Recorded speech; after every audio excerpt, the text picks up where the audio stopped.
نہیں ہے، اور میں سمجھتا ہوں کہ اس سے زیادہ ابھی کچھ کہنا میرے لیے مشکل ہوگا. بس اللہ تبارک و تعالیٰ اس جامعہ کے پھیلے ہوئے فضلاء کو اور حضرت کے تلامذہ کو حضرت کے لیے صدقہ جاریہ بنا، اور یقیناً صدقہ جاریہ ہے. تو انشاءاللہ اللہ تبارک و تعالیٰ جزاک کے یہاں اللہ. آپ کا بہترین استقبال ہوگا. جزاک اللہ. السلام علیکم. انشاءاللہ جزاک اللہ مفتی صاحب، بہت بہت شکریہ. وعلیکم السلام ورحمۃ اللہ وبرکاتہ. مفتی صاحب کا جیسے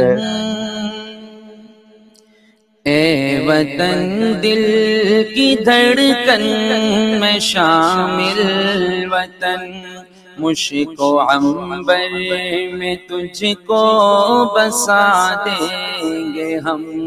اے وطن دل کی دھڑکن میں شامل. بسم اللہ الرحمن الرحیم، نحمدہ و نصلی علی رسولہ الکریم، اما بعد. میں کہہ رہا تھا کہ الحمدللہ میری ولادت دیوبند ضلع سہارنپور یو پی میں ہوئی. وہی دیوبند جہاں کا دارالعلوم دیوبند عالمی شہرت رکھتا ہے. دیوبند میرا آبا و اجداد سے وطن ہے. صدیوں سے ہمارے آبا و اجداد وہیں سے تعلق، وہیں کے رہنے والے تھے. اور میرے دادا جناب مولانا محمد یاسین صاحب رحمۃ اللہ علیہ دارالعلوم دیوبند کے ہم عمر تھے. یعنی جس زمانے میں دارالعلوم دیوبند کی بنیاد رکھی گئی اور قائم ہوا، اسی زمانے میں ان کی ولادت ہوئی. اور پھر وہیں انہوں نے تعلیم حاصل کی، فارغ التحصیل ہوئے. پھر میرے والد ماجد مفتی اعظم پاکستان حضرت مولانا مفتی محمد شفیع صاحب رحمۃ اللہ علیہ نے بھی وہیں تعلیم حاصل کی، اور وہاں کے جلیل القدر استاذ بھی بنے، اور تمام علوم و فنون کے استاد رہے. پھر آخر میں حدیث کے حدیث کے استاد تھے، اور دارالعلوم دیوبند کا جو دارالافتاء تھا اس کے صدر مفتی تھے. میں نے اسی دارالافتاء میں تعلیم کا آغاز والد صاحب رحمۃ اللہ علیہ کے سامنے قائد بغدادی سے شروع کیا تھا، یا آغاز کیا تھا.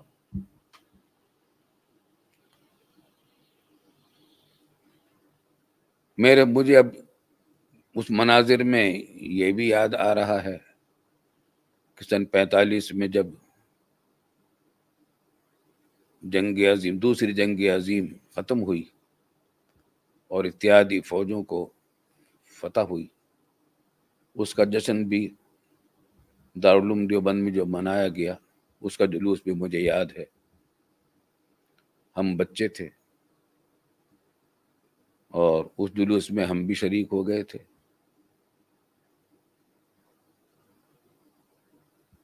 بہت سی یادیں اس زمانے سے وابستہ ہیں. پھر ایک دن جب کہ میں دارالعلوم کے درجہ حفظ قرآن کرتا تھا، دوپہر کو چھٹی ہوئی، گھر واپس آیا تو وہاں والد صاحب رحمۃ اللہ علیہ نے کتابوں کا ایک ادارہ دارالارشاد کے نام سے قائم کر رکھا تھا. کتابیں چھاپتے تھے، دینی کتابیں، اور پھر وہ ملک کے مختلف حصوں میں وہ جایا کرتی تھی. اس ادارے کو چلانے میں والد صاحب رحمۃ اللہ علیہ کے وہ معاون خصوصی تھے، ہمارے بڑے بھائی جان جناب محمد ذکی کیفی مرحوم، جو مشہور شاعر ہوئے اور بعد میں پاکستان میں ان کا مجموعہ کلام کیفیات کے نام سے بھی شائع ہوا. تو میں جب مدرسے سے دوپہر کو واپس آیا تو ان کی میز پر میں نے ایک تختی لگی ہوئی دیکھی، سفید کاغذ اس پر چڑھا ہوا تھا، اور نیلی روشنائی سے موٹے حروف میں لکھا ہوا تھا، پاکستان ہمارا ہے. یہ پہلا موقع تھا جب لفظ پاکستان میں نے پڑھا اور سنا اس سے پہلے کبھی نہیں تھا. بس یہ آغاز تھا تحریک پاکستان کا، اور یہی وہ زمانہ تھا جب والد صاحب رحمۃ اللہ علیہ دارالعلوم دیوبند سے مستعفی ہو کر تحریک پاکستان میں شب و روز منہمک ہو گئے تھے. شیخ الاسلام علامہ شبیر احمد صاحب عثمانی رحمۃ اللہ علیہ جو دارالعلوم دیوبند کے بہت جلیل القدر استاد تھے اور شیخ الاسلام تھے اپنے وقت کے، اور دور حدیث کے عظیم سب محدث تھے، استاد تھے، اعلیٰ درجے کے خطیب تھے، اور اللہ تعالیٰ نے بہت نعمتوں سے نوازا تھا.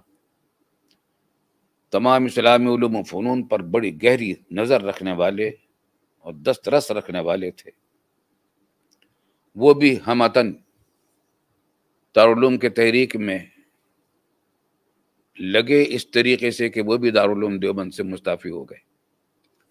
خلاصہ یہ کہ دارالعلوم دیوبند کے اساتذہ میں سے، جلیل القدر اساتذہ میں سے کئی حضرات تحریک پاکستان ہی کے خاطر مستعفی ہو کر اس تحریک میں شامل ہوئے.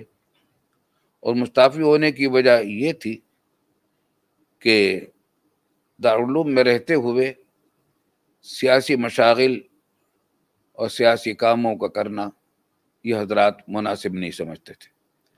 اس سے طلباء کی تعلیم میں نقصان ہونے کا اندیشہ تھا. اس وجہ سے اور بھی کچھ اسباب تھے. اس واسطے دن رات یہ حضرات تحریک پاکستان کی جد جہد میں شریک ہوئے. ہم نے بھی دیوبند میں اس وقت 3 جماعتیں کام کر رہی تھیں. ایک جمعیت علماء اسلام، اس کے بانی شیخ الاسلام علامہ شبیر احمد صاحب عثمانی رحمۃ اللہ علیہ تھے، اور اس کا آغاز ہوا ہے کلکتے سے.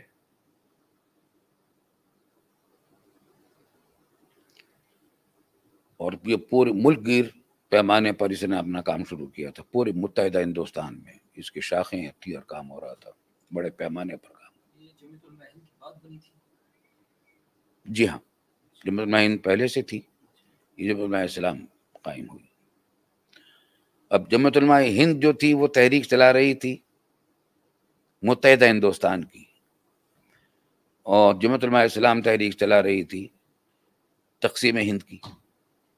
یہ ایک بنیادی مسئلہ تھا. یہ تو 3 جماعتیں کام کر رہی تھیں. ایک شیخ الاسلام علامہ شبیر احمد صاحب عثمانی رحمۃ اللہ علیہ کی، جنہوں نے جمعیت علماء اسلام قائم کی. انہی کا اس وقت میرے سامنے ایک اقتباس ہے. شیخ الاسلام حضرت علامہ شبیر احمد عثمانی کا دارالعلوم دیوبند میں اجتماع عام سے خطاب. فرمایا، اگرچہ میں سیاست سے کنارہ کش ہو چکا تھا اور میری صحت بھی اتنے سخت اور صبر آزما کام کی اجازت نہیں دیتی، لیکن اس ہند کے لیے علیحدہ وطن کی تحریک سے علیحدہ رہنا میرے لیے ممکن نہیں ہے. پاکستان کے حصول کے لیے اگر مجھے اپنا خون بھی دینا پڑے تو میں اس سے بھی دریغ نہیں کروں گا. والد صاحب رحمۃ اللہ علیہ شیخ الاسلام علامہ شبیر احمد صاحب عثمانی کے شاگرد تھے. تو ان حضرات نے بڑے پیمانے پر متحدہ ہندوستان کے طول و عرض میں دورے کیے ہیں، تقریریں کی ہیں، جلسے کیے ہیں. دارالعلوم میں بھی جلسے ہوتے تھے اسی موضوع پر. دارالعلوم دیوبند میں ایک اور تحریک تھی، اور وہ تقریباً تمام شہروں میں ہوتی تھی. مسلم لیگ کی مسلم لیگ اسٹوڈنٹس فیڈریشن، مسلم اسٹوڈنٹس فیڈریشن، یہ اس قسم کی یہ کالجوں اور اسکولوں کے لڑکوں کی طلبہ کی تنظیم تھی، اور یہ بھی پورے تقریباً ہندوستان میں پھیلی ہوئی تھی. دیوبند میں بھی تھی.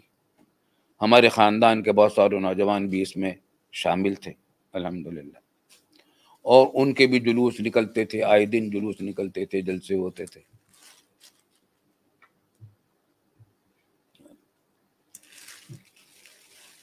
اور تیسری جماعت ہم نے دارالعلوم دیوبند میں نہیں بلکہ دیوبند میں بچہ مسلم لیگ بنا رکھی تھی۔ میں نے آپ کو بتایا کہ جب پاکستان قائم ہوا سن 48 میں پاکستان ہم ہجرت کر کے آئے تو میری عمر کا 12واں سال تھا، تو ہم بچے تھے۔ اس بچہ مسلم لیگ میں تقریباً 600 بچے شامل تھے، اور ہم جلوس نکالا کرتے تھے جمعہ کی نماز کے بعد دارالعلوم دیوبند سے باہر شہر کے وسط میں مرکزی جامع مسجد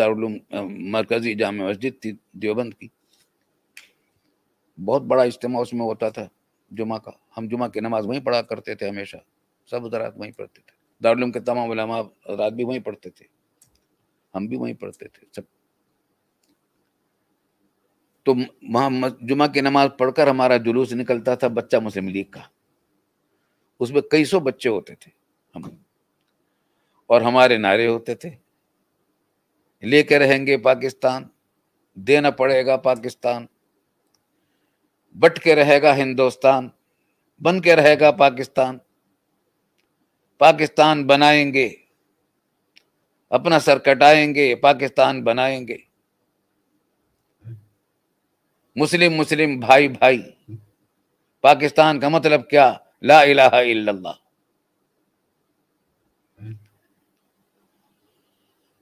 ادھر کانگریسی بچوں کا بھی جلوس نکلتا تھا، اور ان کا نعروں میں ایک نعرہ یہ ہوتا تھا کہ ہندو مسلم بھائی بھائی، اور ہمارا نعرہ ہوتا تھا مسلم مسلم بھائی بھائی۔ یہ بنیادی اختلاف تھا مسلم لیگ اور کانگریس کا۔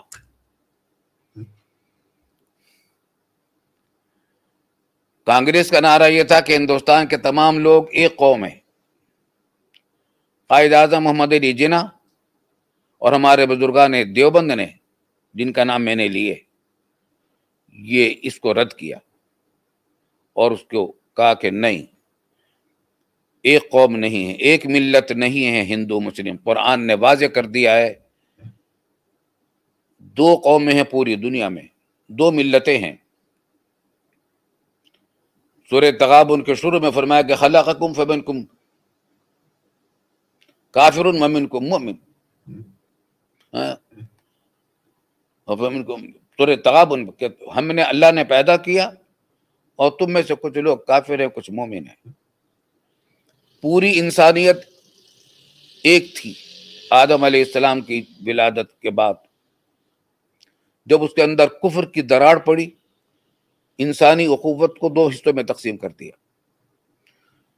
تو مسلم الگ ہو گئے، کافر الگ ہو گئے، اور پھر یہ نزاع آج تک چلا آ رہا ہے۔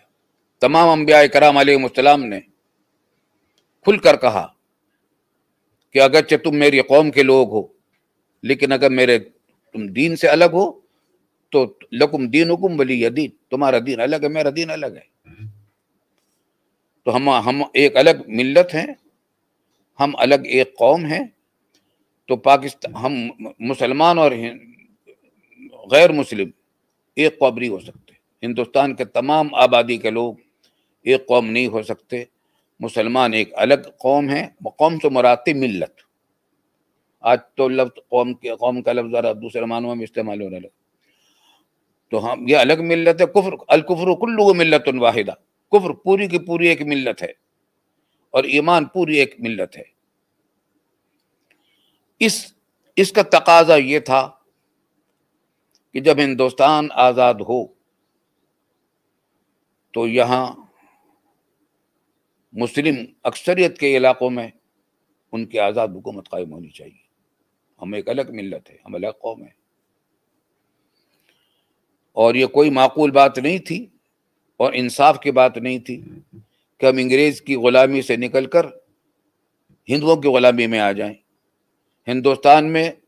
ہندوستان کی مردم شماری اس زمانے میں 40 کروڑ تھی، اس میں 10 کروڑ مسلمان تھے اور 30 کروڑ غیر مسلم تھے، اور یہ بات طے تھی کہ ہندوستان جب آزاد ہوگا، کانگریس نے اس کے اپنے منشور میں شامل کر رکھا تھا کہ یہ جمہوری حکومت ہوگی اور سیکولر ہوگی، اور سیکولر حکومت ہوتی تو اس کا حاصل کیا تھا کہ 30 کروڑ کی ہندو آبادی مسلمانوں کی اقلیت پر حکمران بنتی۔ آج اگر بنارا مانگ لیا جاتا، آج کراچی پر اور پاکستان کے تمام صوبوں پر حکومت ہندوستان کے موجودہ وزیر اعظم کی ہوتی۔ تو ہمیں اللہ نے جو آزادی کی نعمت عطا فرمائی 14 اگست 1947 کو، اس سے ہم محروم رہ جاتے ہیں۔ اللہ تعالیٰ نے پاکستان کو قائم کیا۔ ہاں ایک بات یہ ہوئی، یہ بات بھی سامنے اچھا ہے، اس وقت روزنامہ آج کے حضرات میرے سامنے ہیں، وہ بھی ہیں۔ جب مسلم لیگ کی تحریک قوت پکڑی تحریک نے، اور یہ بات تقریباً سامنے آ گئی کہ پاکستان بنائے بغیر چارہ کار نہیں ہے، اور مسلمانوں کی بھاری اکثریت انگریز کی غلامی سے نکل کر ہندوستان کی اکثریت کی غلامی میں جانے کے لیے تیار نہیں ہے، ہندوؤں کی غلامی میں جانے کے لیے تیار نہیں۔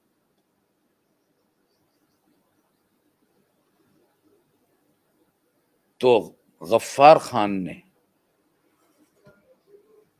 خیبر پختونخوا کے مشہور لیڈر اس زمانے کے، نعرہ پختونستان کا لگا دیا۔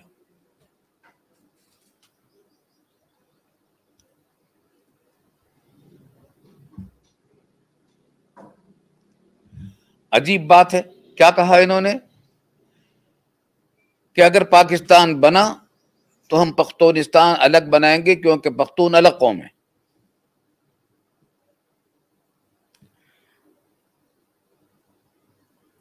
مجھے قدرت اللہ شہاب کا ایک جملہ یاد آ رہا ہے جو اس نے شہاب نامے میں لکھا ہے، انہوں نے کہ عجیب بینگا پن تھا ان کا، غفار خان کا، کہ جب تک پاکستان بننے کی امید نہیں قائم ہوئی تھی اور یقینی تقریباً ظن غالب نہیں ہوا تھا، اس وقت تک تو ان کا نعرہ تھا کہ ہندوستان کے تمام لوگ ایک قوم ہیں۔ تو ان کو پورے ہندوستان میں ایک قوم نظر آتی تھی۔ جیسے ہی پاکستان کے وجود کا نمبر آیا تو ان کو 2 قومیں نظر آنے لگی، بلکہ 4 قومیں نظر آنے لگی کہ ہر صوبہ الگ قوم ہے، سرحد بھی ایک الگ قوم ہے، سندھ بھی الگ قوم ہے، پنجاب بھی اور بلوچستان بھی۔ یہ عجیب بہنگا پن تھا کہ جب تک ہندوؤں کی حمایت میں وہ بول رہے تھے تو پورے ہندوستان میں ان کو ایک قوم نظر آ رہی تھی، اور جیسے ہی پاکستان کا نام آیا اور امکان ہوا کہ پاکستان اب قائم ہونے ہی والا ہے تو یہ شوشہ چھوڑ دیا کہ پختونستان ہمارا الگ ہونا چاہیے، کیونکہ پختون الگ قوم ہے۔ یہ ایک بہت بڑا چیلنج تھا۔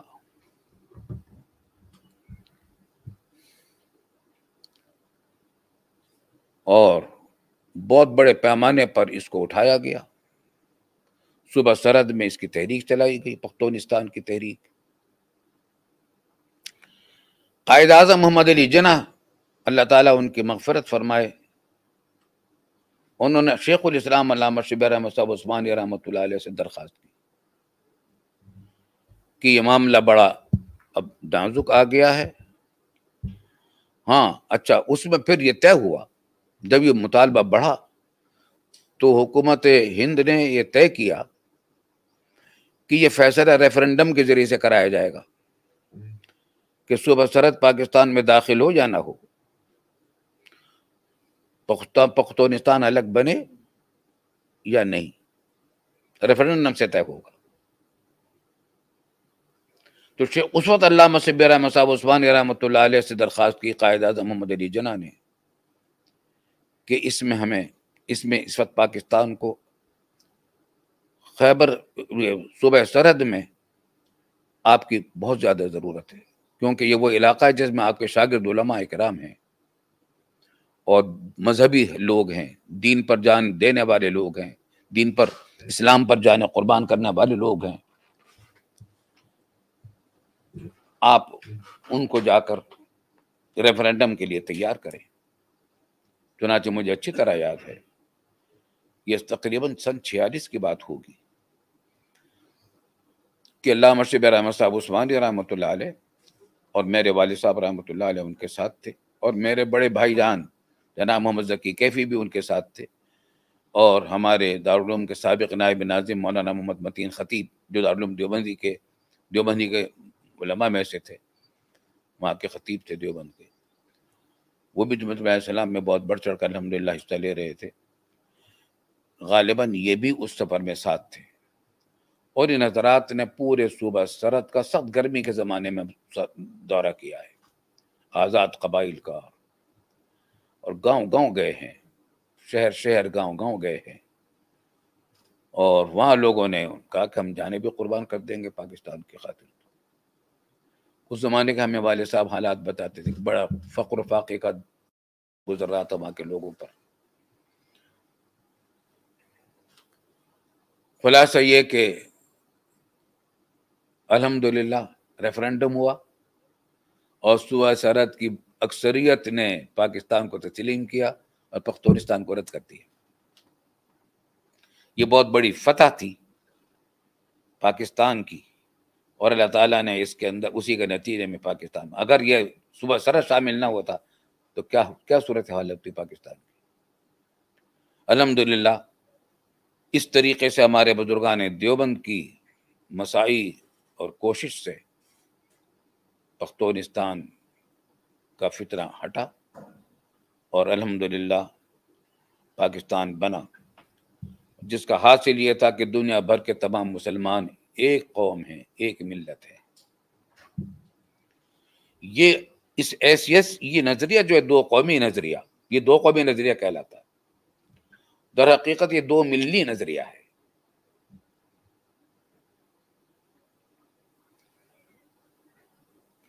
اس کا حاصل یہ ہے کہ دنیا کے جہاں بھی مسلمان کہیں آباد ہیں دنیا بھر میں، چاہے وہ کسی علاقے کے رہنے والے ہوں، کسی بھی نسل سے ان کا تعلق ہو، کسی بھی زبان کے بولنے والے ہوں، ان کی کوئی بھی زبان ہو، وہ سب ایک قوم ہے، کالے گورے سب ایک ہیں. اور یہی رسول اکرم صلی اللہ علیہ وسلم نے تعلیم دی تھی کہ گورے کو کالے پر فضیلت نہیں ہے. ان اکرمکم عند اللہ اتقاکم، تم میں سب سے زیادہ عزت والا آدمی وہ ہے جو سب زیادہ تقوی والا ہے، اور اسی کی بنیاد پر عزت ہے. قرآن نے اعلان کیا کہ انما المؤمنون اخوہ، دنیا کے تمام مومنین بھائی ہیں، بھائی ہیں. یہ ہمارا دو قومی نظریہ ہے، مسلم بھائی جو ہمارے بزرگوں نے نعرے لگوائے تھے. ہم جلسے بھی کیا کرتے تھے اسی موضوع پر. ہمارے بزرگ ہمیں تقریریں لکھ کر دیتے تھے، اور وہ ہم یاد کر لیتے تھے، پھر تقریریں کرتے تھے. ایک بات یہاں پر ضروری ہے، اور شاید آج کل اس کی زیادہ ضرورت ہے، کہ دو قومی نظریے کا مطلب کیا ہے. بعض لوگ اس کا تصور ہی سمجھتے ہیں کہ دو قومی نظریے کا مطلب یہ کہ بس مسلمان الگ قوم ہے، کافر الگ قوم ہے، ان سے لڑتے ہی رہو ہمیشہ. کیونکہ خوب سمجھ لیجئے کہ یہ مقصد نہیں، یہ مطلب نہیں دو قومی نظریے کا، کہ ہم دوسری قوموں سے، دوسری ملتوں سے، دوسرے مذہب کے لوگوں سے لڑتے رہیں.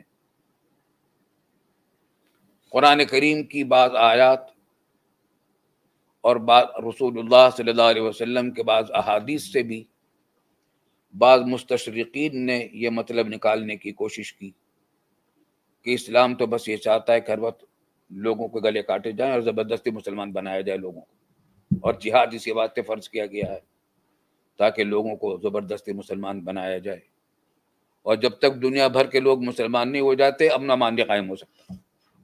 اور ہم امن و امان کو قائم نہیں کرنے دیں گے، لڑتے رہیں گے. یہ بالکل غلط ہے، پرلے درجے کی گمراہی ہے.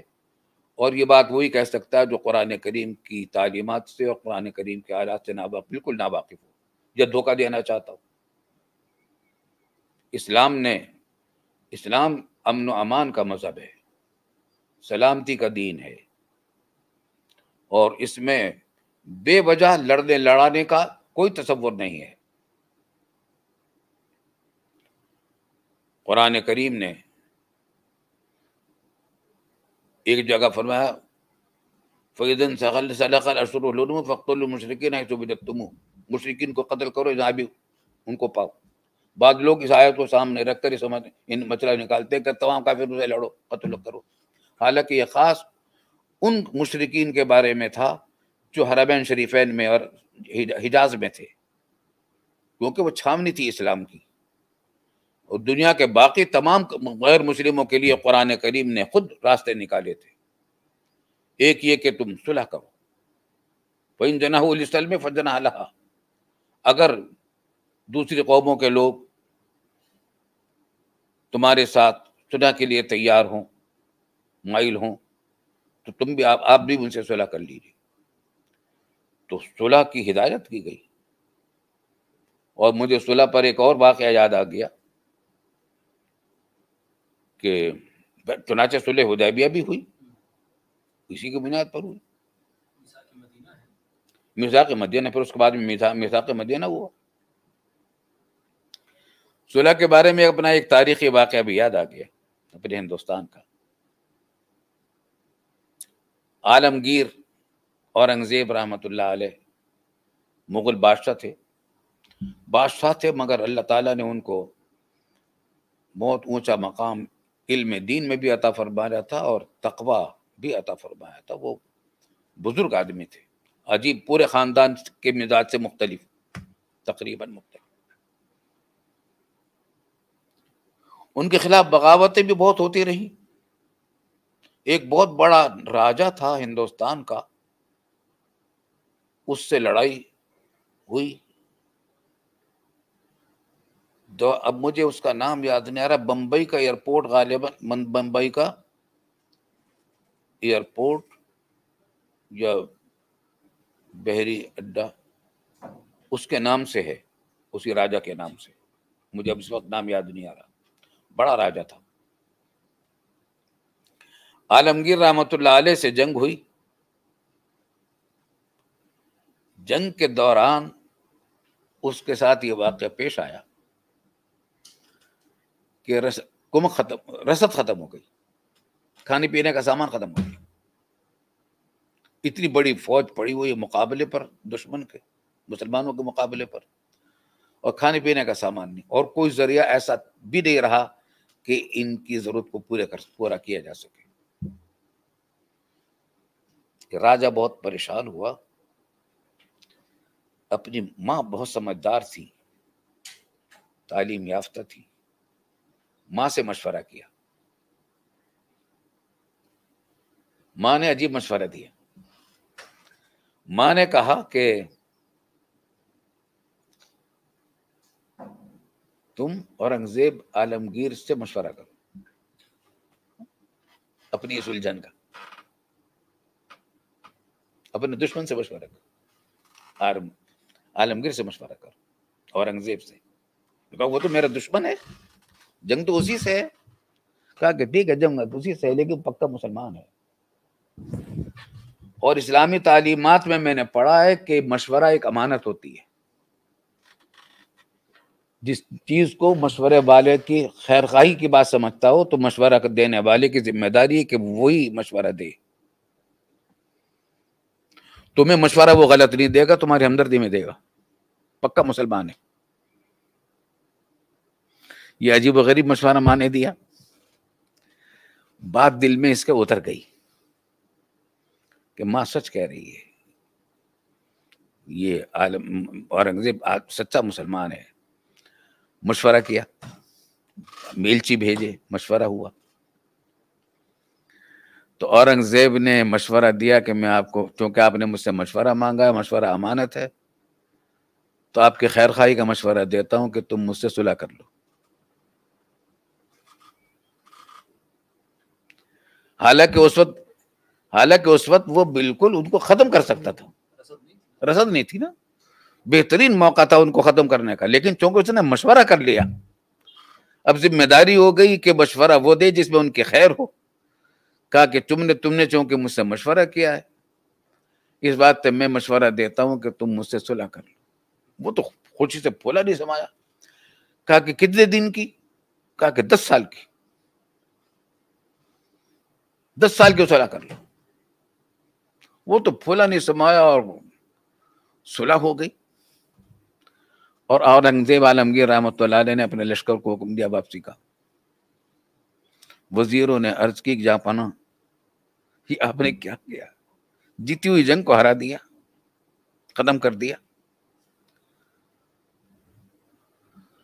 فرمایا کہ میں نے برا نہیں کیا، اچھا کیا ہے، کیونکہ قرآن نے کہا کہ والصلح خیر، صلح اچھی چیز ہے، میں نے خیر کو اختیار کیا ہے. قرآن کریم میں والصلح خیر فرمایا گیا، صلح اچھی چیز ہے. تو کسی نے کہا کہ اچھا حضرت صلح کرنی ہی تھی تو اتنے 10 سال کی صلح کیوں کی؟ عارضی صلح کر لیتے کچھ دنوں کی. فرمایا کہ صلح حدیبیہ رسول اللہ صلی اللہ علیہ وسلم نے 10 سال کی تھی، میں نے اس سنت پر عمل کیا. تو دیکھیے، دو قومی نظریے کے خلاف نہیں ہے صلح، اور قرآن یہ کہہ رہا ہے کہ اگر مائل ہو جائیں کفار صلح کی طرف تو صلح کر لو.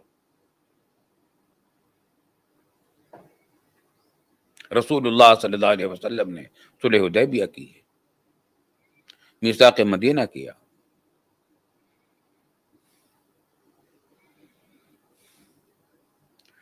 دوسری جگہ فرمایا قرآن کریم ہی نے، وَإِنْ أَحَدٌ مِّنَ الْمُشْرِكِينَ اسْتَجَارَكَ فَأَجِرْهُ حَتَّىٰ يَسْمَعَ كَلَامَ اللَّهِ. اگر مشرکین میں سے کوئی آدمی تمہارے سے کوئی اجازت طلب کر سلامتی طلب کر کے آپ کے ملک میں آنا چاہے، آپ کے پاس آنا چاہے، تو آپ نے فرمایا کہ آنے دو اس کو، تاکہ اللہ کا کلام سن لے، آ کر یہاں آئے گا، مسلمانوں کی باتیں سنے گا، ہو سکتا ہے اللہ تعالیٰ اس کو ہدایت دے دے. تو کافروں کو اس کی بھی اجازت ہے کہ وہ ہم سے اجازت لے کر قانونی طریقے سے ہمارے پاکستان میں آئیں، پھر ان کے جان و مال اور آبرو کی حفاظت بھی ہماری ذمہ داری ہو جائے گی. چنانچہ فرمایا کہ فاجرو، آپ ان کو امان دے دیجئے. امان دینے کا مطلب ہے کہ ان کے جان و مال اور آبرو کی حفاظت کی آپ ذمہ داری لے لیجئے. حتیٰ یسمع کلام اللہ. وَإِنْ أَحَدٌ مِّنَ الْمُشْرِكِينَ اسْتَجَارَكَ فَأَجِرْهُ حَتَّىٰ يَسْمَعَ كَلَامَ اللَّهِ ثُمَّ أَبْلِغْهُ مَأْمَنَهُ. پھر ان کو واپس ان کے محفوظ جگہ پر ان کو پہنچا دیجئے. مطلب یہ کہ جب تک وہ آپ محفوظ جگہ تک ان کو پہنچانے کا راستہ نہیں نکالتے، اس وقت تک آپ کی ذمہ داری ہے اس کے جان و مال اور آبرو کی حفاظت. تو دو قومی نظریے کا مطلب یہ نہیں ہے کہ دوسرے قوموں کے لوگ اگر ہمارے ملک میں آئیں تو ہم ان کے جان و مال اور آبرو کی حفاظت نہ کریں، ہماری ذمہ داری ہے.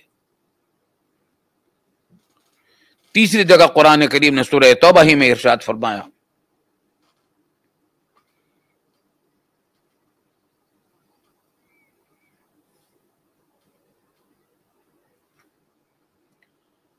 کہ جس کا حاصل یہ ہے کہ تم قتال کرو کفار سے، اگر وہ صلح بھی نہیں کرتے اور ہم سے امان بھی نہیں طلب کرتے تو تم قتال کر سکتے ہو. لیکن اگر وہ تمہیں ٹیکس دینے کے لیے تیار ہو جائیں، جزیہ دینے کے لیے تیار ہو جائیں، تو ان کو ان کے مذہب پر رہنے دو. اور جزیہ کا مطلب یدن وہم صاغرون، حتیٰ یؤتوا الجزیۃ عن یدن وہم صاغرون، وہ آپ کی طاقت کو، آپ کے اقتدار کو تسلیم کر کے جزیہ کا ٹیکس ادا کریں، آپ کے قوانین کو مان کر. تو آپ کے ملک میں جو لوگ غیر مسلم ہیں، یہ ان لوگوں کے بارے میں ہے. پہلی بات جو تھی مصالحت کی، وہ دوسرے ملکوں کے لوگوں کے بارے میں تھی. دوسری جو بات تھی امن کے ساتھ ان کو آنے کی اجازت دینے کی، یہ بھی دوسرے ملکوں کے لوگوں کی تھی. اب یہ اپنے ملکوں کی بات ہے. اپنے ملک کے لوگ، اپنے ہمارے شہری ہیں، پاکستان میں رہنے والے ہیں مثلا، ان کو اصطلاح شریعت میں ذمی کہا جاتا ہے۔ ذمی ان کو اس واسطے کہا جاتا ہے کہ ان کی ذمہ داری اہل اسلام پر ہے کہ ان کے جان و مال اور آبرو کی حفاظت کریں، اس واسطے ان کو ذمی کہا جاتا ہے، معمولی بات نہیں ہے۔ اور حدیث میں رسول اللہ صلی اللہ علیہ وسلم نے فرمایا کہ اگر کسی نے کسی ذمی کے حقوق کو تلف کیا اور نقصان کیا تو میں آخرت میں اس کی طرف سے لڑوں گا۔ تو ذمی کے حقوق ہیں، لیکن شرط یہ کہ وہ ہمارے قوانین کو مان لے، ہماری حکومت کو تسلیم کرے، ہماری اتھارٹی کو تسلیم کرے، وہ بھی پبلک لا میں، اور پرسنل لا میں وہ آزاد ہے، وہ اپنے مذہب کے مطابق فیصلے کریں، ہم اپنے مذہب کے مطابق کریں۔ تو دو قومی نظریہ کا مطلب یہ بھی نہیں ہے کہ اپنے ملک میں غیر مسلموں کو برداشت نہ کیا جائے، نہیں، بلکہ ان کے تمام جان و مال اور آبرو کی حفاظت ہماری ذمہ داری ہے، اور ان کو کھلی آزادی اپنے مذہب پر عمل کرنے کی دی جائے گی۔ ان کی عبادت گاہوں کو نقصان پہنچانا بھی ہمارے لیے ٹھیک نہیں ہوگا، اور ہمارے دستور نے ان تمام چیزوں کے الحمدللہ سن 73 کا جو دستور ہے ان سب چیزوں کی ضمانت دے رکھی ہے۔ تو یہ دو قومی نظریہ تھا جس پر پاکستان بنا، اور سن 48 میں جب ہجرت کر کے ہم پاکستان آئے ہیں تو الحمدللہ یہ قوم اس وقت کیفیت یہ تھی ہماری اس وطن کی، یہاں نہ کوئی حزب اختلاف تھا، نہ کوئی مخالف پارٹی تھی، دو ہی جماعتیں تھیں، ایک مسلم لیگ، ایک شیخ الاسلام علامہ شبیر احمد صاحب عثمانی رحمۃ اللہ علیہ کے قائم کردہ جمعیت علماء اسلام، اور کوئی تنظیم، نہ کوئی تنظیم تھی، نہ کوئی جماعت تھی، نہ کوئی تھا، امن و امان تھا، اتحاد تھا، اور سب لوگ پاکستان پر اپنی جانیں قربان کرنے کے لیے تیار تھے۔ اور اسی زمانے میں اسرائیل کا وجود ہوا، سن 48 یہ تھا جو ہم یہاں آئے تھے۔ یہاں جمعہ کی نمازوں میں اس کے خلاف قراردادیں پاس ہو رہی تھیں، تقریریں ہو رہی تھیں، جلوس نکل رہے تھے، اور اسی زمانے میں کشمیر کا جہاد چل رہا تھا، اور پوری قوم متحد تھی۔ قائد اعظم محمد علی جناح کی قیادت میں اور وزیر اعظم لیاقت علی خان مرحوم کی قیادت میں۔ یہاں ایک بات اور بھی میں عرض کر دوں، لیاقت علی صاحب کا نام آ گیا، مرحوم خان صاحبزادہ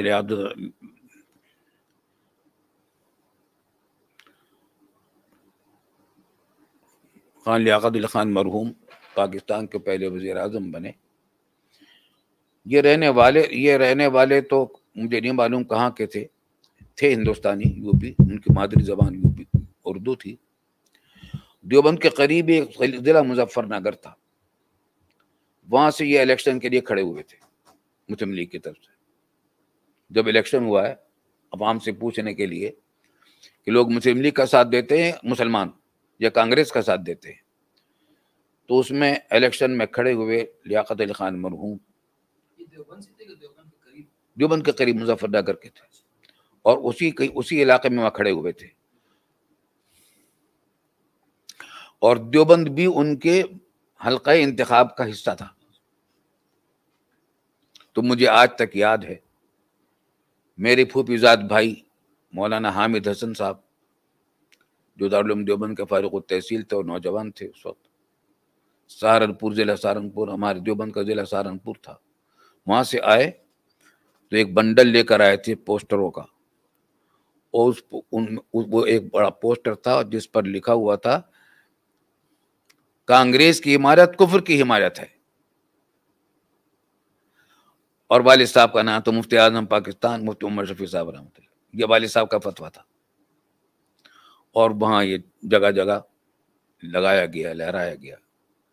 لیاقت علی خان مرحوم جب وزیر اعظم بن گئے، اچھا پھر وہ جیتے وہاں سے، جب وزیر اعظم بن گئے تو وہ اس بات کا احساس کرتے تھے کہ یہ حضرات کی نے کتنے ساتھ دیا تھا پاکستان کا وہاں۔ الحمدللہ ہمارے ان بزرگوں کا تحریک پاکستان اور قیام پاکستان میں بہت بڑا حصہ ہے۔ اللہ تعالیٰ ان حضرات کی برکتوں سے ہمیں سب کو مالا مال فرمائے۔ اور آج پھر پاکستان میں الحمدللہ 14 اگست آ رہی ہے، اور یہ وہ دن ہے، دیکھیے اللہ تعالیٰ کی طرف سے کیسے فیصلے ہوتے ہیں کہ 27ویں شب تھی رمضان کی، اور رمضان کا آخری جمعہ تھا جب پاکستان بجا۔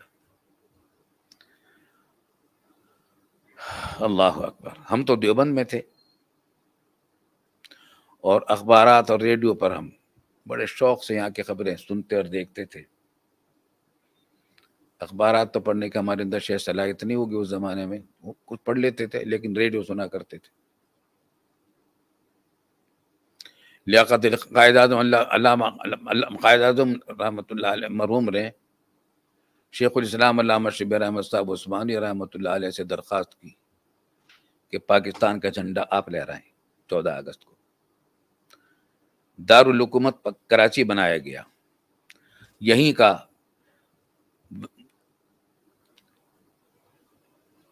گورنر جنرل ہاؤس تھا اس وقت، جو آج یہاں گورنر ہاؤس کہلاتا ہے۔ قائد اعظم اس میں رہائش پذیر تھے، اور قومی اسمبلی جو آج یہاں سندھ اسمبلی ہے، اس وقت یہ قومی اسمبلی تھی، تو اس پر جھنڈا قائد اعظم مرحوم کے کہنے پر شیخ الاسلام علامہ شبیر احمد صاحب عثمانی نے لہرایا، اور ڈھاکہ میں جھنڈا حضرت مولانا ظفر احمد صاحب تھانوی عثمانی رحمۃ اللہ علیہ نے لہرایا، جو بڑے جلیل القدر محدث تھے، جن کی مشہور کتاب اعلاء السنن ہے، جو آج کل تمام عربی ممالک میں بہت قدر کی نگاہ سے پڑھی جاتی ہے، تمام مشہور علماء اس کو، مولانا ظفر احمد صاحب تھانوی عثمانی رحمۃ اللہ علیہ۔ تو یہ شیخ الاسلام علامہ، یہ حضرت تھانوی رحمۃ اللہ علیہ کے رشتہ داری بھی تھی ان سے، اور حکیم الامت حضرت مولانا شاہ ولی صاحب تھانوی رحمۃ اللہ علیہ پوری طرح تحریک پاکستان کی سرپرستی فرما رہے تھے علمی اعتبار سے، اور اپنے تلامذہ کو بتا رہے تھے۔ تو پاکستان کا جھنڈا سب سے پہلے شیخ الاسلام علامہ شبیر احمد صاحب عثمانی نے کراچی میں، اور مولانا ظفر احمد صاحب تھانوی عثمانی رحمۃ اللہ علیہ نے ڈھاکہ میں لہرایا تھا۔ الحمدللہ یہ ہمارے بزرگوں کی برکات ہیں، اللہ تعالیٰ اس جھنڈے کی حفاظت فرمائے۔ دنیا اس ہمارے وطن سے 2 وجہ سے دشمن ہے ہماری،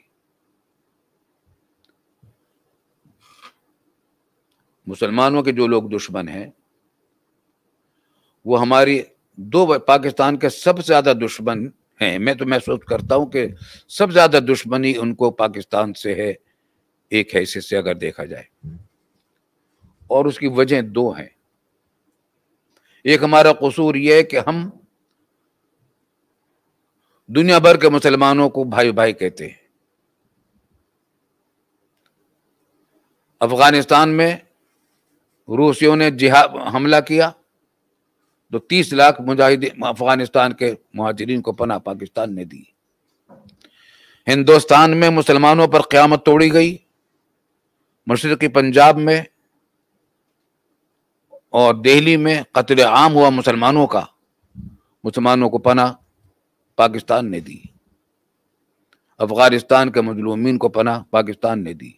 برما میں اب سے تقریباً 40 سال ہونے کو آ رہے ہیں، وہاں کمیونسٹ فوجی حکومت آئی اور مسلمانوں کو قتل کرنا شروع کیا۔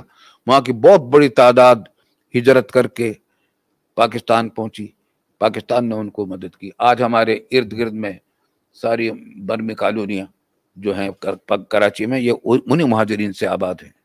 یہ بھی میرے سامنے جو بیٹھے ہوئے اس وقت، یہ بھی برما کے نسل کے رہنے والے لوگ ہیں۔ دارالعلوم میں آج بہت سارے لوگ برما کے ملازمین ہیں، برما کے اساتذہ ہیں، یا ان کے اولاد وسعت آئے تھے، یا ان کے اولادیں ہیں۔ تو یہ برما کے لوگوں کو پناہ پاکستان نے دی۔ تو غرض یہ کہ جہاں جہاں کہیں مسلمانوں پر کبھی کوئی آفت ٹوٹی ہے، پناہ پاکستان نے دی، کیونکہ پاکستان اپنا مقصد وجود اس کا یہ ہے کہ عالم اسلام کے تمام مسلمانوں پر اگر کوئی قیامت ٹوٹتی، کوئی نقصان ہوتا ہے، تو ہم اس کو ان کے اندر پوری مدد کریں۔ آج فلسطین کا جو قصہ چل رہا ہے، وہاں مسلمانوں پر جو ظلم و ستم ہو رہا ہے، ہماری سرحدیں بہت دور ہیں، ہم ان سے کوئی مادی امداد عوام تو نہیں پہنچا سکتے، لیکن پاکستان ہمارے نظریے کا تقاضا یہ ہے کہ تمام ممالک اسلامیہ مل کر دباؤ ڈالے اور اس ظلم و ستم سے وہاں کے مسلمانوں کی آزادی کی کوشش کریں، OIC اس معاملے میں فعال بنے۔ اللہ تعالیٰ ان کو توفیق دے، مگر مشکل یہ ہے کہ ہمارے حکمرانوں میں نہ اس کا یا تو احساس نہیں، اور اگر احساس ہے تو وہ سمجھتے ہیں کہ ہماری گردنیں دشمنوں کے قبضے میں ہیں، جس دن ہم کچھ کوشش کریں گے تو اسی طرح مار دیے جائیں گے جس طرح شاہ فیصل کو انہی کے خاندان نے ایک آدمی نے گولی مار کر ختم کر دیا تھا۔ اس وجہ سے ہمارے حکمران سے ڈرتے ہیں۔ یہ بات بھی سن لیجیے، آئیے، بہت بڑے کام کی بات ہے۔ جب میں پاکستان آیا، طالب علم کا زمانہ تھا بچپن کا، تو جب کبھی کوئی اپنے دوستوں کو خط لکھتا تھا، دیوبند اپنے دوستوں کو بھیجتا تھا خط، سن 48-49 کی بات کہہ رہا ہوں، تو اپنے نام کے ساتھ محمد رفیع دیوبندی لکھتا تھا، اور یہ سلسلہ چلتا رہا یہاں تک کہ جوانی کا زمانہ آ گیا، طالب علم کا زمانہ گزرا، ہمارے دارالعلوم سے فارغ التحصیل ہو گئے، سند بھی عالم ہونے کی مل گئی، حتیٰ کہ لڑکپن میں شوق ہوتا ہے، اپنے لیٹر ہیڈ بھی چھاپ رکھا تھا، دوستوں کو خط لکھا کرتے تھے، محمد رفیع دیوبندی اسی نام سے چھپا ہوا تھا۔ والد صاحب رحمۃ اللہ علیہ نے مجھے منع نہیں کیا، اور مجھے حق تھا کہ میں اپنے آپ کو دیوبندی کہوں، کیونکہ میں رہنے والا دیوبند کا تھا، میرا آبا و اجداد دیوبند کے تھے، میں نے تعلیم دیوبند میں حاصل کی تھی، بچپن میرا وہیں گزرا تھا۔ لیکن جب مجھے والد صاحب رحمۃ اللہ علیہ نے دارالعلوم کا استاذ مقرر کیا، باقاعدہ مجھے تقرر کیا کہ تم کتابیں پڑھاؤ گے، اب تو مجھ سے فرما وہ یاد رکھنے کی بات ہے، یہ اس پیغام کو پہنچانے کی ضرورت ہے۔ فرمایا کہ تم اپنے نام کے ساتھ دیوبندی مت لکھا کرو، اس میں تہذب کی بدبو آتی ہے، تہذب کی بو آتی ہے، تہذب کہتے ہیں فرقواریت کو، فرقواریت کی بدبو آتی ہے، اپنے نام کے ساتھ دیوبندی مت لکھا کرو، کیونکہ دیوبندی کوئی الگ فرقہ نہیں ہے، کوئی الگ مسلک نہیں ہے، وہی تمام اہل سنت والجماعت کا جو مسلک ہے وہی دیوبند کا مسلک ہے، تو تم اپنے نام کے ساتھ دیوبندی مت لکھا کرو۔ اس واسطے ہم نے دیوبندی لکھنا تو چھوڑ دیا، اب عادت پڑی ہوئی تھی کہ نام کے ساتھ کچھ نہ کچھ تو لکھیں، تو والد صاحب رحمۃ اللہ علیہ کا ایک رسالہ ہے میرے والد ماجد کے نام سے، اس میں والد صاحب نے اپنا نسب نامے کے بارے میں لکھا ہے، اور لکھا ہے کہ میں نے اپنے تمام بزرگوں سے تسلسل کے ساتھ سنا ہے کہ ہم حضرت عثمان غنی رضی اللہ تعالیٰ عنہ کے اولاد میں ہیں، اس واسطے حضرت عثمان غنی رضی اللہ تعالیٰ عنہ کے اولاد میں ہونے کی وجہ سے ہم اپنے نام کے ساتھ عثمانی لکھتے ہیں۔ علامہ شبیر احمد صاحب عثمانی بھی اپنے نام کے ساتھ عثمانی لکھتے تھے، حضرت مولانا ظفر احمد صاحب تھان بھی عثمانی بھی اپنے نام کے ساتھ خود تو نہیں لکھتے تھے لیکن دوسرے لکھا کرتے تھے، تو عثمانی اس وجہ سے ہیں۔ جہاں تک میرا مطالعہ ہے، میں جب یہاں آیا ہوں تو قائد اعظم حیات تھے سن 48 میں، اور یہ بھی آپ کو بتا دوں کہ وہاں وہ زیارت میں رہتے تھے بیماری کی وجہ سے، اور ہمارا قیام کراچی میں عبداللہ ہارون روڈ پر تھا، جس کا نام اس زمانے میں وکٹوریا روڈ تھا، اور یہ کراچی کا پوش ترین علاقہ تھا، بہترین علاقہ تھا، اور یہاں زیادہ تر آبادی پارسیوں کی اور یورپین لوگوں کی تھی، اور اسی پر آگے جانے کے بعد لیاقت علی خان مرحوم کی کوٹھی تھی، اور اسی بالکل برابر میں پیچھے اس کے تقریباً گورنر جنرل ہاؤس تھا، جس میں قائد اعظم محمد علی جناح رہتے تھے، جو آج کل گورنر ہاؤس ہے۔ تو قائد اعظم کی گاڑی بھی ہمارے، اچھا ہم تیسری منزل پر رہتے تھے، تو جتنی گاڑیاں گزرتی تھیں سرکاری افسران کی، وزراء کی، اور غیر ملکی وزراء اور حکمرانوں کی، وہ سب ہمارے گھر کے نیچے سے سڑک سے وکٹوریا روڈ سے گزرتی تھی، جو آج کل عبداللہ ہارون روڈ ہے۔ تو ہم بار لیاقت علی خان مرحوم کو گزرتے دیکھتے تھے۔ قائد اعظم محمد علی جناح مرحوم تو وہاں تھے زیارت میں، تو ایک دن یہ ہوا کہ کراچی میں جہازوں کے ذریعے سے ہینڈ بل پھینکے گئے، اڑائے گئے، اور ہم بچے تھے، ہم لڑکپن تھا، دیکھا تو اس میں یہ تھا کہ قائد اعظم کراچی آ رہے ہیں، ان کا استقبال کیا جائے۔ حکومت پاکستان کی طرف سے چیف کمشنر وغیرہ کی طرف سے، ان کی طرف سے وہ اشتہار تھا۔ چنانچہ ہم ان کے استقبال کے لیے یہاں سے گئے تھے میری وے ٹاور، وہاں سے راستہ جاتا تھا یہ وہاں کا جو ایئرپورٹ ہے ماری پور کی طرف، تو وہاں تک ہم جا رہے تھے، چلے تو اتنے میں قائد اعظم کی گاڑی آ گئی اور وہ تیزی سے گزر گئی، تو ہم قائد اعظم کو دیکھ نہیں سکے، میں نے کبھی قائد اعظم کو دیکھا نہیں، چلے گئے، غالباً اسی رات کوئی قصہ پیش آیا، 1-2 رات کے بعد کہ انتقال ہو گیا ان کا، یہ آخری آمد تھی وہاں سے۔ پھر ان کے انتقال پر یہ ہوا کہ ہم جیکب لائن کی جامع مسجد میں قرآن کریم حفظ کیا کرتے تھے، تو علامہ شیخ الاسلام مولانا احتسام الحق صاحب تھانوی رحمۃ اللہ علیہ، مشہور خطیب تھے پاکستان کے، انہوں نے اپنے مکتب کے سب بچوں کو اور اساتذہ کو لے کر، ہم سب کو لے کر گئے وہ گورنر جنرل ہاؤس، اور ہم نے جا کر وہاں قرآن کریم کی تلاوت کی، اور محترمہ فاطمہ جناح نے بھی ہم سے خطاب کیا اوپر سے، اور اس دن ہم نے گورنر جنرل ہاؤس میں پورا اندر سے دیکھا قائد اعظم کہاں سوتے تھے، کہاں بیٹھتے تھے، کس طرح کرتے تھے، اور نماز جنازہ شیخ الاسلام علامہ شبیر احمد صاحب عثمانی نے پڑھائی ہے الحمدللہ، اور محترمہ فاطمہ جناح کی نماز جنازہ بھی والد صاحب رحمۃ اللہ علیہ نے پڑھائی ہے کراچی میں۔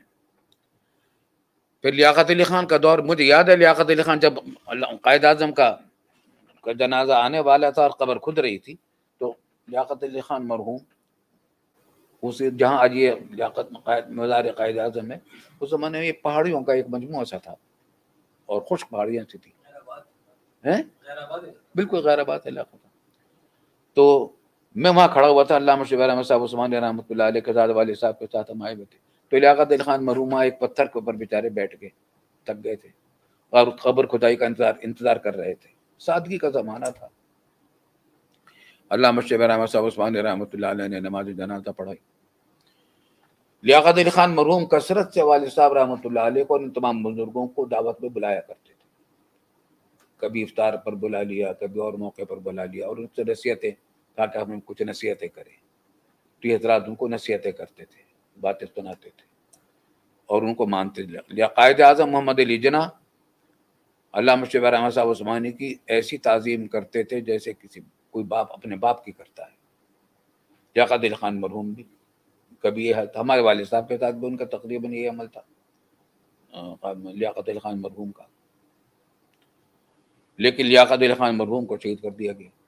انہوں نے اسلامی نظریاتی بورڈ آف تعلیمات اسلام بنایا تھا، جس کے اندر والد صاحب رحمۃ اللہ علیہ بھی تھے، علامہ سید سلیمان صاحب ندوی اور ڈاکٹر حمید اللہ صاحب جو بعد میں ہم چلے گئے، یہ سب ان کو جمع کیا تھا۔ بہترین شخصیات کو ہندوستان پاکستان کی جو تھیں ان کو جمع کرنے کی کوشش کی تھی اس بورڈ آف تعلیمات اسلام میں، تاکہ یہ اسلامی دستور کا ابتدائی اصول مرتب کر کے پیش کریں۔ چنانچہ ان حضرات نے تیار کیا، لیکن صورتحال یہ تھی کہ ایک لابی تھی لیاقت علی خان مرحوم کے زمانے ہی میں، جو مسلسل دو مقاصد کے لیے کام کر رہی تھی۔ ایک یہ کہ وہی انگریزی بیوروکریسی کے افراد تھے یہ لوگ جو یہاں آ کر وزیر بن گئے تھے، ان میں ان کا سرگروہ جو تھا غلام محمد وزیر خزانہ تھا۔ یہ لابی کام کر رہی تھی اسلامی دستور کے خلاف، لیاقت علی خان مرحوم کے راہ میں مسلسل رکاوٹیں بن رہی تھی۔ چنانچہ بنیادی اصولوں کی کمیٹی نے جب اپنی رپورٹ پیش کی دستور کے لیے، اس میں وہ باتیں ہی نہیں آئی جو اسلامی بورڈ آف تعلیمات اسلام نے پیش کی تھی۔ نتیجہ یہ ہوا کہ ہمارے بزرگوں نے اعلان کر دیا کہ ہم نے جو کچھ کہا تھا اس کے خلاف بھی آیا ہے، بلکہ اسمبلی کے جو سیکرٹری ہوتے تھے اس زمانے میں، اب مجھے نام یاد نہیں آ رہا، کسی زمانے میں ہندوستان میں انہوں نے بچپن میں والد صاحب سے فارسی زبان پڑھی، اردو زبان پڑھی تھی یا فارسی، امتحان دینے کے لیے۔ کسولی شملہ کے قریب ایک پہاڑی ہل اسٹیشن تھا، وہاں والد صاحب گرمی گزارنے کے لیے گئے ہوئے تھے، تو وہاں انہوں نے پڑھی تھی۔ وہ یونیورسٹی اسمبلی کے سیکرٹری تھے، تو انہوں نے والد صاحب سے کہا کہ حضرت آپ تو سرکار کے آدمی ہیں، آپ نے حکومت کے خلاف بیان دے دیا۔ تو والد صاحب نے کہا کہ میں نے بیان دے دیا ہے، اس کی وجہ ہے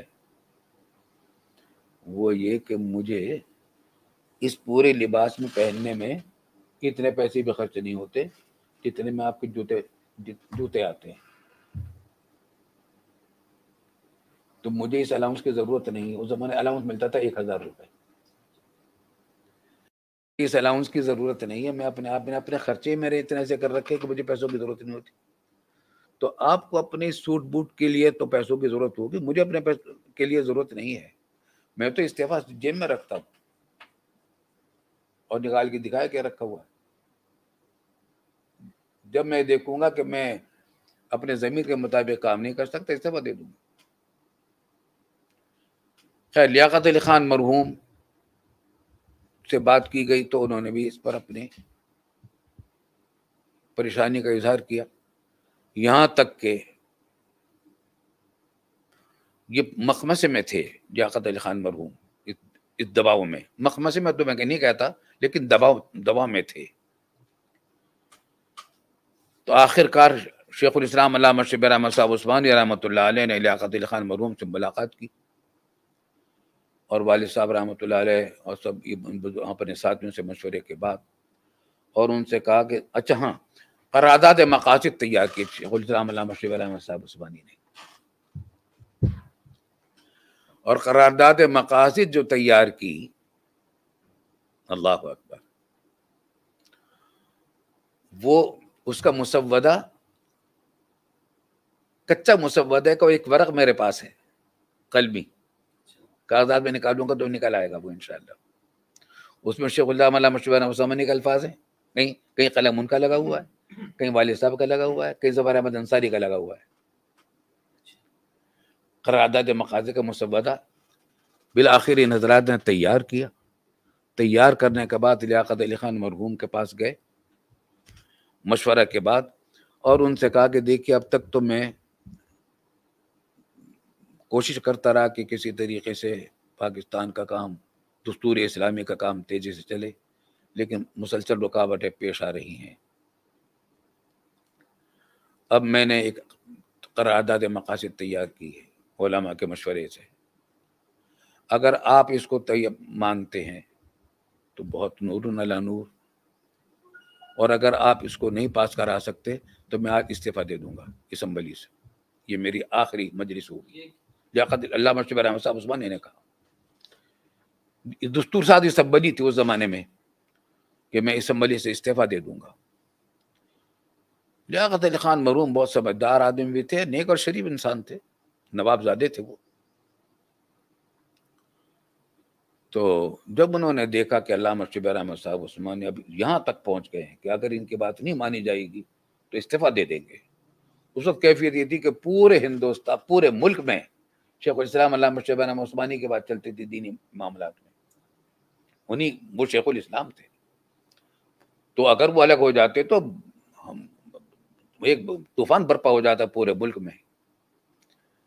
تو لیاقت علی خان مرحوم نے کہا کہ حضرات آپ پریشان نہ ہوں، یہ کام میں کروں گا، آپ مجھے دیجئے، کل کو اسمبلی کا اجلاس ہونے والا ہے، اس قرارداد مقاصد کو میں پیش کروں گا۔ چنانچہ اگلے دن جو اجلاس ہوا ہے اسمبلی کا، دارالحکومت تو یہی تھا، قومی دستور ساز اسمبلی یہی تھی، تو اس دن ہم لوگ سب گئے تھے قومی دستور ساز اسمبلی میں، یہ منظر دیکھنے کے لیے کہ وہ کس طرح لیاقت علی خان مرحوم پیش کر رہے ہیں یہ قرارداد مقاصد۔ والد صاحب رحمۃ اللہ علیہ بھی، ہم سب جتنے ہم یہاں کراچی کے دیندار طبقے کے لوگ تھے، علماء تھے، جیسے بلی میں پہنچے ہوئے تھے، ہم اوپر سے دیکھ رہے تھے لابی سے نیچے لیاقت علی خان مرحوم، اور پھر انہوں نے لیاقت علی خان مرحوم نے ایسی ایمان افروز تقریر کی ہے زبردست، اور پھر پورے قرارداد مقاصد پیش کی، اور اسمبلی نے اس کو متفقہ طور پر منظور کیا. لیاقت علی خان نے تیار کر لیا تھا لوگوں، اور پھر اس پر علامہ شبیر احمد صاحب عثمانی نے تقریر کی. یہ دونوں تقریریں آج تک مجھے اس کا منظر یاد ہے. پھر یہ ہوا ہے کہ پتہ نہیں کتنے دن تک، ہفتوں تک، دن میں ایک آدھ مرتبہ ضرور یہ دونوں تقریریں شروع ہوتی تھی، اور جہاں تقریر ہو رہی تو ہوتی پوری ٹھٹ کٹٹ لوگ ریڈیو پر سننے کے لیے کھڑے ہو جاتے. عجیب جشن کا منظر تھا کہ پاکستان جس مقصد کے لیے بنا تھا، قرارداد مقاصد نے اس کو متعین کر دیا، دستور کی ایک لائن متعین کر دی اللہ کے فضل و کرم سے. یہ بھی اللہ تعالیٰ کا بڑا فضل و کرم تھا. تو اس طریقے سے یہ کام بھی ہو گیا. لیاقت علی خان مرحوم کو اس لابی کا مقابلہ کرنا پڑا، لیکن یہاں تک وہ آگے بڑھ نہیں سکے، یہاں تک کہ لیاقت علی خان مرحوم کو راولپنڈی میں شہید کر دیا گیا. اور اب جو صورت بنی وہ جو ہوئی کہ قائد اعظم محمد علی جناح کی جگہ پر تو آئے تھے چودھری خواجہ ناظم الدین گورنر جنرل ہو کر. یہ ایک شریف انسان تھا، بے ضرر انسان تھا، شریف انسان تھا. نواب تھے اپنے وقت کے، بہت شریف انسان تھا. نماز روزے کا پابند. اپنے یہاں ایوان گورنر جنرل ہاؤس کے علاقے میں اس نے ایک مسجد بنوائی، اور تراویح کے لیے حافظ قرآن کو بلوایا. علامہ شبیر احمد صاحب عثمانی سے وہاں تراویح ان کے پیچھے پڑھتے تھے. بہت وہ بھی والد صاحب رحمۃ اللہ علیہ اور ان بزرگوں کی بڑی عزت کرتے تھے، آتے رہتے تھے. جامع مسجد جا کے میں جمعہ کی نماز پڑھتے تھے، ہم دیکھا کرتے تھے. اور وہ ان کے پاؤں میں جو چپل ہوتا تھا اس میں ٹکی لگی ہوئی ہوتی تھی، جوڑ لگے ہوئے ہوتے تھے. اتنے سادہ آدمی تھے. جمعہ کی نماز میں ہم دیکھتے تھے آ کر. شریف انسان تھے. وہ گورنر جنرل تھے، اور لیاقت علی خان مرحوم وزیر اعظم تھے. جب لیاقت علی خان مرحوم کو شہید کر دیا گیا تو ان کی جگہ پر چودھری خواجہ ناظم الدین صاحب کو وزیر اعظم مقرر کر دیا گیا، اور گورنر جنرل بنا دیا گیا غلام محمد کو. اس نے خباثت کی. سب سے پہلے جو اس ملک کو کا رخ موڑنے کی کوشش کی اور اتحاد کو پارا کیا، اور جو اسلام کا نظریہ تھا پاکستان کا اس کے خلاف لے جانے کی کوشش کی اور شروع کی، یہ وہ شخص ہے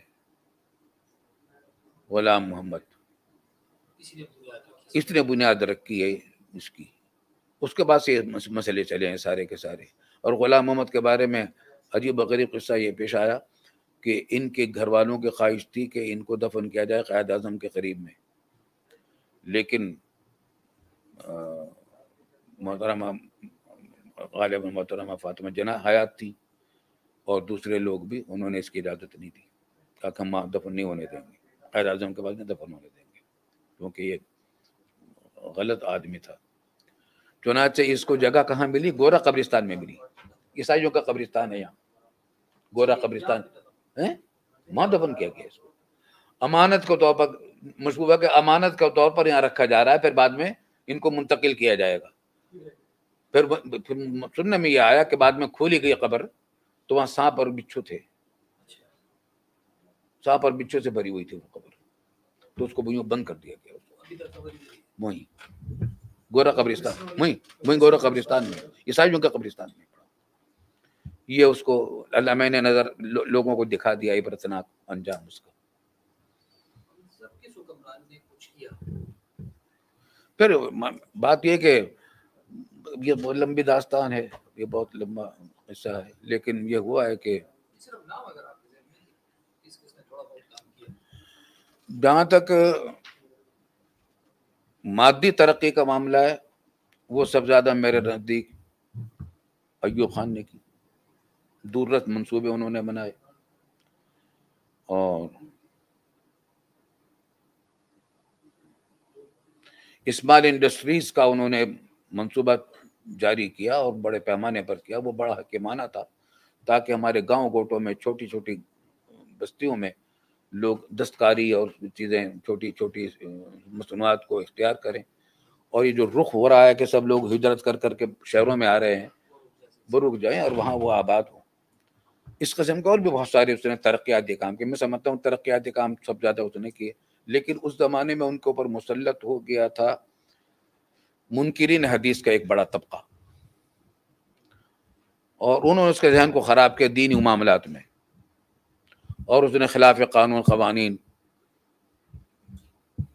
آئلی قوانین نافذ کیے۔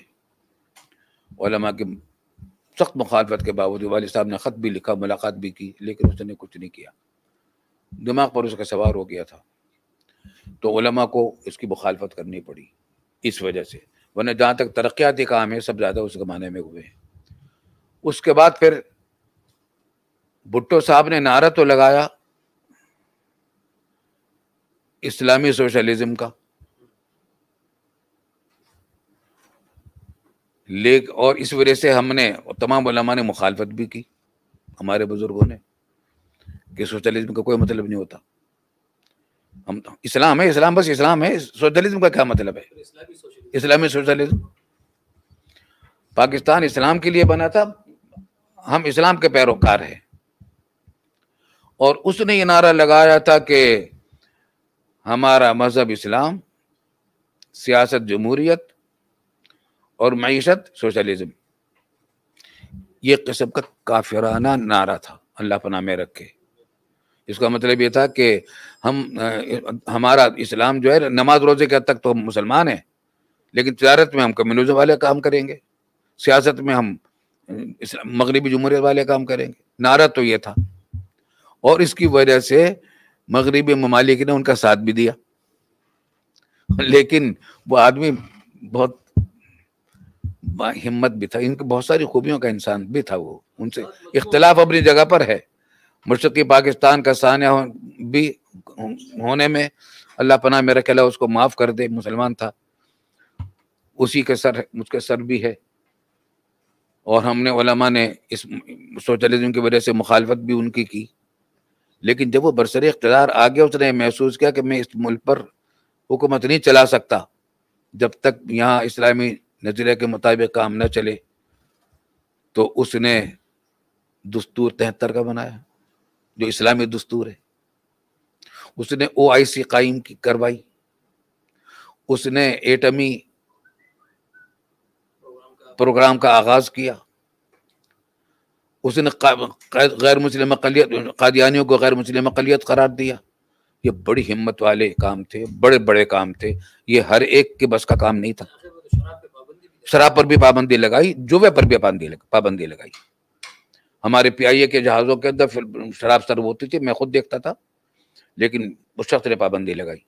یہ بڑے بڑے کارنامے بھی انجام دیے۔ مشرقی پاکستان کا سانحہ بھی اس کے حصے میں آیا، جس طرح کے اور بہت سارے لوگوں کے حصے میں آیا، لیکن یہ کام بھی کر گیا۔ کیا بھائی، اللہ تعالیٰ اس کی یہ خوبیاں بخش دے، ان خوبیوں کی وجہ سے کام تو بڑے بڑے کر گئے۔ وہ آدمی باہمت تھا۔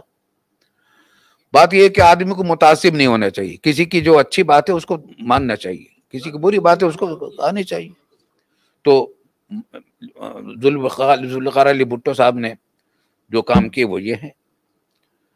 اور پھر پھر ضیاء الحق صاحب کا زمانہ آیا، اگرچہ اصولی طور پر بالکل غلط کام تھا کہ انہوں نے ماشاء اللہ نافذ کیا اور دستور کو معطل کیا، بالکل نامناسب کام تھا، اور وہ لیکن ہمارے سیاسی لوگوں نے صورتحال ایسی بنا دی تھی کہ اس کے بغیر چارہ کار نہیں تھا۔ تو ضیاء الحق صاحب آ گئے وہاں، اور اس شخص نے آ کر اسلام کے میدان میں بہت اچھے کام کیے، بڑے اچھے کام کیے، اور طرح ڈالی۔ اس کی تفصیلات ہیں بہت کچھ، ہماری ان کے ساتھ میٹنگیں بہت رہی ہیں، بہت انہیں الحمدللہ یہاں بھی دارالعلوم بھی کئی مرتبہ آئے، ملاقاتیں تو بار بار ہوئی ہے، میٹنگ میں صبح سے شام تک، بعض اوقات صبح سے لے کر رات تک ہماری میٹنگیں ان کے ساتھ ہوتی رہی ہیں۔ ہم نے اس شخص کو مخلص مسلمان پایا ہے، مرد مومن پایا ہے۔ تواضع اور انکساری کے معاملے میں اس پر مجھے ہمیشہ رشک آیا کہ کاش میرے اندر بھی انکساری ایسے ہی پیدا ہو جائے، اور توکل اللہ کے اوپر بھروسہ، مجھے ہمیشہ اس پر رشک آیا۔ تو یہ ان کی خوبیاں تھیں، اور میں ان کو یہ نہیں سمجھتا کہ وہ آدمی دنیا دار تھے. جب اس دنیا سے رخصت ہوئے تو کوئی الزام ان کے پر یہ نہیں تھا کہ انہوں نے اتنا کرپشن کا کوئی ادنا الزام. اب دیکھیں نا اس کے بعد مخالف پارٹی حکومت پر آئی, پیپل پارٹی کی, اگر ان کو کوئی ذرا سا بھی کوئی ملتا تو وہ اچھالتے. کوئی ایک بھی چیز اس کی کرپشن کی نہیں لا سکا کوئی بھی, بڑے سے بڑے مخالف بھی. یہ اس کی خوبیوں کی بات تھی. تو ہر انسان کی خوبیاں بھی ہوتی ہے, کمزوریاں بھی ہوتی ہے. الحمدللہ یہ سب بات ہوئی. بس نکلنے کا رات ہو, خدا کا خوف ہے. اپنی موت کو آدمی سامنے رکھے کہ زندگی ہمیں ہمیشہ رہنا نہیں ہے یہاں. جو بھی آیا دنیا میں جانے کے لیے آیا, رہنے کے لیے نہیں آیا. جب تک موت کو بھولے رہیں گے تو کرپشن بھی کرتے رہیں گے. موت یاد رہے گی تو کرپشن سے بھی بچیں گے. ہاں بالکل. 14 اگست کے یوم آزادی کو بڑے خشوع اور اللہ تعالیٰ کی دعاؤں سے شروع کرنا چاہیے, اور ملک کے لیے حفاظت کی دعائیں بھی کی جائیں, اور ملک میں اسلام کے نفاذ کی دعائیں بھی کی جائیں, اس کی بقا کی حفاظتیں بھی کی جائیں. اللہ تعالیٰ ہمارے وطن عزیز پاکستان کی جغرافیائی سرحدوں کی بھی حفاظت فرمائے, نظریاتی سرحدوں کی بھی حفاظت فرمائے, یہاں حق کا بول بالا فرمائے, اور پاکستان کو صحیح معنی میں اسلامی جمہوریہ پاکستان بنا دے, اسلامی ریاست بنا دے. اللہ تعالیٰ عافیت کے ساتھ ہمیں اسلامی صحیح معنی میں اسلامی فلاحی مثالی ریاست بنا دے اللہ تعالیٰ پاکستان کو. اس کی دعا کرنی چاہیے. اور 14 اگست کا زمانہ آ رہا ہے, اس میں اپنی خوشی کا اظہار کے لیے پاکستان کے جھنڈے کو سر بلند رکھنے کی کوشش کرنی چاہیے, کیونکہ یہ نظریہ اسلام کا جھنڈا ہے, یہ اسلامی قومیت کا جھنڈا ہے. اس بات کا جھنڈا ہے کہ تمام دنیا کے مسلمان ایک قوم ہیں, ایک ملت ہیں. اور اصل میں یہ ساری مصیبتیں ہمارے اوپر جو آئی ہیں ہماری بدعمالیوں کی وجہ سے. ساری بات یہ ہے, سب ہم حکمرانوں کو برا کہہ کر فارغ ہو جاتے ہیں. یہ بات بھی ہماری غلط ہے. ہم خود اپنے اعمال میں کس حد تک اسلام پر عمل کر رہے ہیں, اس کو بھی جائزہ لینے کی ضرورت ہے. ہمارے صحافی کس حد تک صحافت میں اپنے اس ذمہ داری کو پوری کر رہے ہیں کہ وہ اسلامی جمہوریہ پاکستان کے صحافی ہیں, جس کا نظریہ یہ ہے کہ پوری دنیا کے مسلمان ایک ہیں, اور جس کا نظریہ یہ ہے کہ ہم اللہ کے بندے ہیں, اس کے رسول صلی اللہ علیہ وسلم کے امتی ہیں, اور ہماری زندگی کے تمام شعبوں پر اسلام کی حکمرانی ہے, ہونی چاہیے. لیکن ہم نے حکمرانی کو پر عمل نہیں کر رکھا. اس وجہ سے ہمارے ہاں یہ کمزوریاں ہیں. جس دن ہم اپنے اعمال کو ٹھیک کر لیں گے, جھوٹ بولنا چھوڑ دیں گے, بدعہدی چھوڑ دیں گے, کام چوری چھوڑ دیں گے, حرام خوری چھوڑ دیں گے, تو انشاءاللہ ہماری طاقت بھی بڑھے گی, اور ہمارے حکمرانوں میں بھی طاقت آئے گی. حرام کھانے والوں کے اندر کہاں سے طاقت آئے گی, کہاں سے حوصلہ آئے گا. اللہ تعالی ہمیں سب کو اپنے اعمال کی اصلاح کی توفیق عطا فرمائے, اور گناہوں سے توبہ کی توفیق عطا فرمائے. وآخر دعوانا الحمدللہ.